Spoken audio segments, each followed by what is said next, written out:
सभी बच्चे ध्यान से सुनेंगे। ये राम लक्ष्मण परशुराम संवाद, ठीक है। ये 10वीं कक्षा का हिंदी का पाठ है और इसमें ये जो है राम लक्ष्मण परशुराम संवाद ये रामचरितमानस के बाद कांड से लिया गया। कहाँ से लिया गया बच्चों? रामचरितमानस के बाद। हाँ, और इसमें उस समय का वर्णन है जिस समय मुनि विश्वामित्र श्री राम लक्ष्मण को कहाँ लेकर गए थे? सीता के स्वयंवर में, क्योंकि राजा जनक ने उनको भी निमंत्रण भेजा था, तो वो भी गए सीता स्वयंवर में।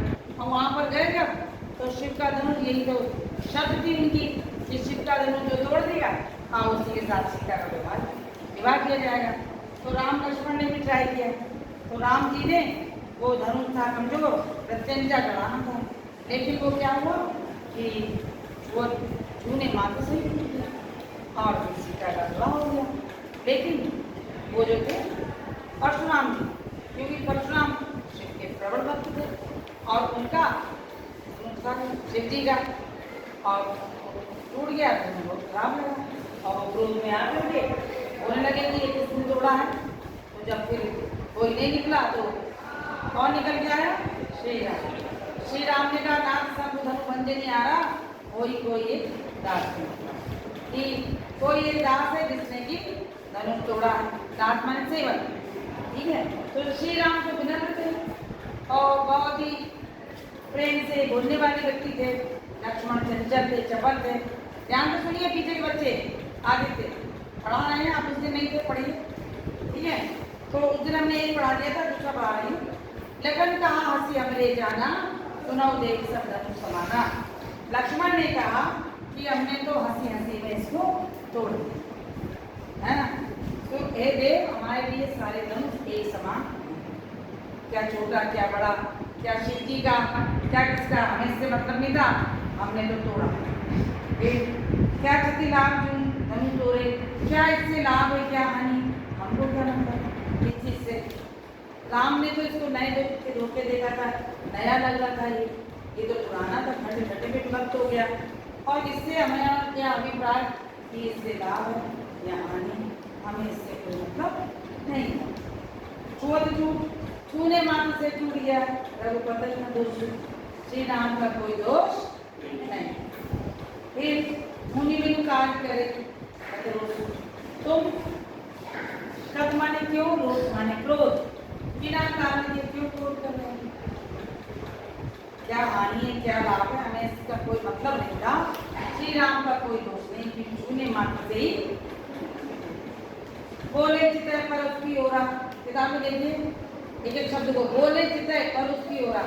अपने बच्चे को देख करके बोले रे सठ, रे मूर्ख बालक लक्ष्मण, तू मेरा स्वभाव नहीं जानता कि मैं कैसा क्रोधी है। बालक बोले बधो नहीं तो, बालक समझ करके परशुराम बोले ये तेरा वध नहीं कर रहा हूँ। क्या नहीं कर रहा हूँ? वध। क्योंकि तो छोटा बालक है और मुंह पे मुंह चलाए जा रहे, एक के बाद तक कर रहे हैं, छोटे मुंह बड़ी बात हो रही है, बड़ों का अपमान होगा, तो वो चिढ़ गए। कौन? परशुराम। और फिर क्या बोले कि बालक बोल बधो नहीं तो ही केवल तुम्हें जब जाने को, मुझको केवल ऋषि मुनि समझ रहे हो। इसने बोला परशुराम, मैं ऋषि मुनि नहीं हूँ, मेरी जड़ पृथ्वी के नीचे तह तक गई हूँ, मैं बहुत मजबूत प्राणी हूँ, मुझे केवल ये मत समझो ऋषि मुनि। परशुराम कह रहे हैं मैं बहुत ही प्रबल भक्त हूँ शिव जी का और बहुत मजबूत स्थायित्व व्यक्ति है, और मैं तुम्हें बालक समझ करके वध नहीं कर रहा हूँ। बाल ब्रह्मचारी यदि कोई, मैं बालक बचपन से क्या हूँ? ब्रह्मचारी, आजीवन पर्यंत ब्रह्मचारी रहने की शपथ ली है और अत्यंत क्रोध भाव, ये सकल विश्व विदित सभी जानते हैं कि मैं बहुत क्रोध में रहने वाला व्यक्ति हूँ।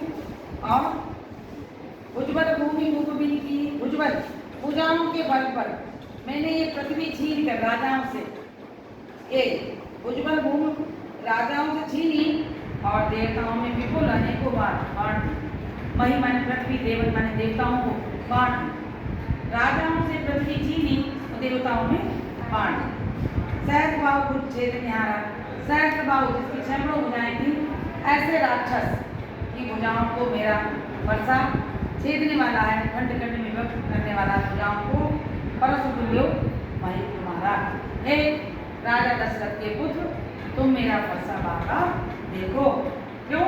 फरसे को देखो, तेज धार वाला है, तुम्हारे गर्दन को काटेगा, तुम्हारे अंग प्रत्यंग को खंड खंड में विभक्त कर देगा। ठीक है ना? अब उसके बाद क्या होता है? माता पिता ये तेरी सोच बस करे से महेश की सोच। माता पिता कौशल्या, माता राजा दशरथ तुम्हारे चिंता जनक स्थिति को प्राप्त होंगे, तुम्हारा पद हो जाएगा।